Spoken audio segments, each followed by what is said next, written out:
Haryana GK के fast revision में आप सभी का स्वागत है। फ्रेंड्स, हम हर एक टॉपिक वाइज हरियाणा जीके को कवर कर रहे हैं और ओनली 3 या 4 मिनट में अपने टॉपिक को कवर कर लेते हैं। यदि आपको ऐसे ही फास्ट रिवीजन करनी है तो आप मेरे चैनल को सब्सक्राइब कर सकते हो। आज हमारा टॉपिक रहेगा हरियाणा की झीलें। तो हरियाणा में जो भी इम्पोर्टेंट झीलें हैं आज उनको हम डिस्कस करेंगे। सबसे पहले हम देखते हैं कि गुरुग्राम जिले में कौन सी झीलें आती हैं। तो फ्रेंड्स, सबसे फर्स्ट जो इम्पोर्टेंट झील है वो है दमदमा झील। दमदमा झील हरियाणा की सबसे बड़ी झील है जो 3000 एकड़ में फैली हुई है। इसका निर्माण 1947 में अंग्रेजों के द्वारा किया गया था। गुरुग्राम जिले की दूसरे नंबर पर झील आती है सुल्तानपुर झील। सुल्तानपुर झील भी एक इम्पोर्टेंट झील है। ये गुरुग्राम के फरूख नगर में स्थित है, जहाँ पर प्रवासी पक्षी आते हैं, मतलब कि जो विदेश से पक्षी यहाँ पर उड़कर आ जाते हैं, जैसे कि साइबेरियन पक्षी साइबेरिया से उड़कर आते हैं जेट धाराओं के द्वारा। जेट धाराएं जैसे कि चलती हैं वहाँ से हवा के साथ साथ साइबेरिया से पक्षी उड़कर यहाँ पर आ जाते हैं। अब आती है खलीलपुर झील। खलीलपुर झील भी गुरुग्राम में स्थित है। आगे है बसी झील और सोहना झील। बसी झील और सोहना झील दोनों गुरुग्राम की प्रमुख झीलें हैं। अब आते हैं गुरुग्राम जिले कौन कौन सी इंपॉर्टेंट झील है। दमदमा झील, सुल्तानपुर झील, खलीलपुर झील, बसई झील या सोहना झील। अब ये थी हमारे गुरुग्राम जिले की इम्पोर्टेंट झीलें।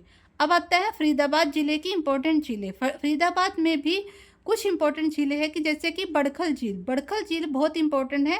यह फरीदाबाद जिले में पड़ती है।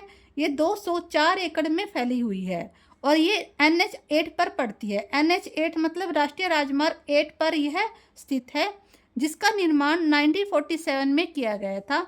इसका निर्माण का उद्देश्य सिंचाई था। सिंचाई परियोजना के लिए इसका निर्माण किया गया था।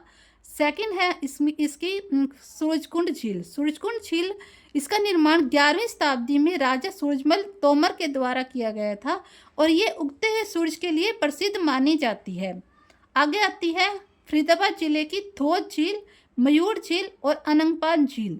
ये सभी भी इम्पोर्टेंट झीलें हैं जो फरीदाबाद जिले में पड़ती हैं। नेक्स्ट है मेवात जिले की झीलें। मेवात जिले में भी कुछ इम्पोर्टेंट झीलें हैं, जैसे कि कोटला झील, सांघील झील, चंदेली झील और उजीना झील।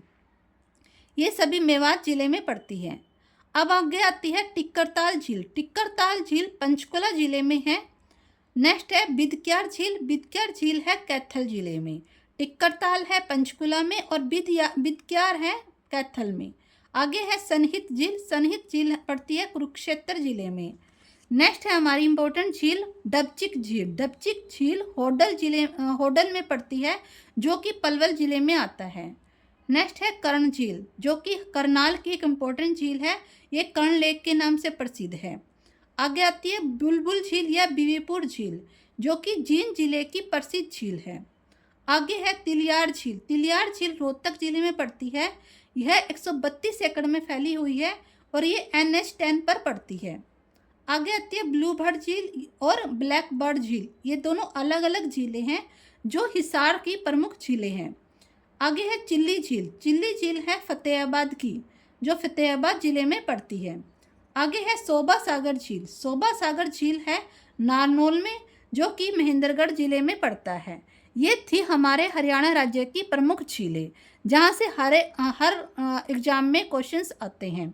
तो फ्रेंड्स, यदि आपको ये वीडियो पसंद आई तो लाइक और सब्सक्राइब करना मत भूलना। Thank you.